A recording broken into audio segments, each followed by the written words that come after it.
Hello అందరికీ welcome to my channel Savitri kitchen. ఈరోజు మన వీడియో ఒక స్వీట్ రెసిపీ ఫ్రెండ్స్. నేనైతే ఈ వీడియోలో మీకు రవ్వ కేసరిని అయితే చేసి చూపించబోతున్నాను ఫ్రెండ్స్. ఎప్పుడు చేసుకునే విధంగా కాకుండా ఒకసారి మీకు నచ్చితే ఇలా ట్రై చేసి చూడండి. టేస్ట్ అయితే చాలా బాగా వస్తుంది ఈ రవ్వ కేసరి అయితే. ముందుగా అయితే స్టవ్ ఆన్ చేసుకొని ఒక కడాయి పెట్టుకొని అందులోనికి ఒక గ్లాసు వాటర్ వేసుకొని హై ఫ్లేమ్లో ఒక 2-3 నిమిషాలు అయితే బాగా మరిగించుకోవాలి. ఈ విధంగా మరిగించుకొని ఈ వాటర్ని అయితే వంపేసుకోవాలి. ఇలా చేసామంటే మనం చేసుకుని స్వీటు టేస్ట్ అయితే చాలా బాగా వస్తుంది. ఇప్పుడైతే ఇదే కడాయిలో 2 స్పూన్ల నెయ్యి వేసుకొని జీడిపప్పులను అయితే వేసుకొని కొంచెం ఫ్రై చేసుకోవాలి. తర్వాత ఇందులోనికి ఎండు ద్రాక్ష కూడా వేసుకొని బాగా ద్రాక్ష పొంగేంత వరకు ఫ్రై చేసుకొని ఈ విధంగా కప్పులకైతే తీసుకోవాలి. ఇప్పుడు మరొక స్పూన్ వరకు నెయ్యి వేసుకొని ఒక కప్పు అయితే బొంబాయి రవ్వ అదే సుజీ రవ్వనైతే వేసుకోవాలి. రవ్వను వేసుకున్న తర్వాత మంటని లో టు మీడియం ఫ్లేమ్లో పెట్టుకొని ఫ్రై చేసుకోవాలి. ఈ విధంగా రవ్వనైతే లో టు మీడియం ఫ్లేమ్లో మంచిగా అయితే మనకి నెయ్యిలో వేయించేటప్పుడు మంచి వాసన అయితే వస్తుందండి ఈ రవ్వ. ఈ విధంగా ఫ్రై చేసుకొని ఎక్కడ మాడకుండా చూసుకొని అయితే ఫ్రై చేసుకోవాలి.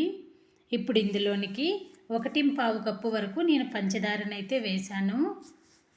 ఒక కప్పుకి 1.25 కప్పు అయితే సరిపోతుంది. ఎక్కువ స్వీట్ తినాలనుకుంటే మరో 1/2 కప్పు వరకు కూడా వేసుకోవచ్చు. ఈ విధంగా పంచదారను వేసి ఒకసారి బాగా కలుపుకొని ఇందులోనికైతే బాగా మరుగుతున్న వాటర్ని అయితే వేసుకోవాలి.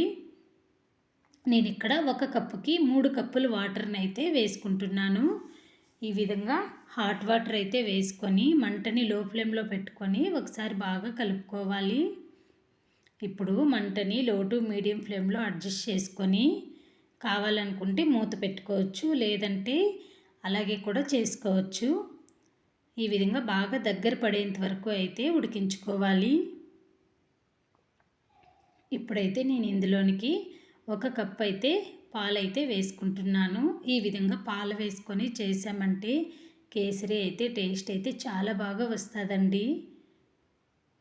పాలు వేసుకున్న తర్వాత మరొకసారి బాగా కలుపుకొని అయితే 2-3 నిమిషాలు మనకి పాలంతా అబ్జర్వ్ చేసుకొని రవ్వ బాగా ఈ విధంగా వీడియోలో చూపించిన విధంగా ఉడికేంత వరకు అయితే ఉడికించుకోవాలి. ఒక 2 నిమిషాలు ఉడికితే సరిపోతుంది.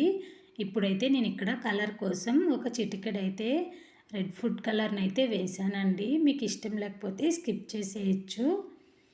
1/2 స్పూన్ వరకు ఇలాచీ పౌడర్ని కూడా వేసుకొని ఒకసారి బాగా కలుపుకోవాలి.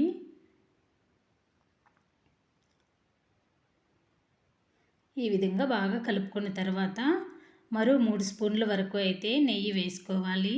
నాకు మొత్తం ఈ స్వీట్ చేయడానికి 6 స్పూన్ల వరకు నెయ్యి అయితే వేసానండి.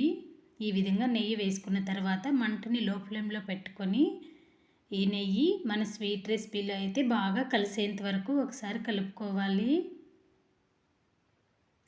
ఈ విధంగా ప్యాన్ కంటుకోకుండా సపరేట్ అవుతూ ఉంటుందండి. ఇలా ఉన్నప్పుడైతే మనం ఫ్రై చేసుకున్నటువంటి జీడిపప్పు కిస్మిస్లను అయితే వేసుకొని ఒకసారి బాగా కలుపుకొని అయితే స్టవ్ ఆఫ్ చేసుకొని సర్వ్ చేసుకొని తిన్నామంటే టేస్ట్ అయితే చాలా బాగుంటుందండి. అంతేనండి. Thanks for watching. వీడియోకి అయితే ఒక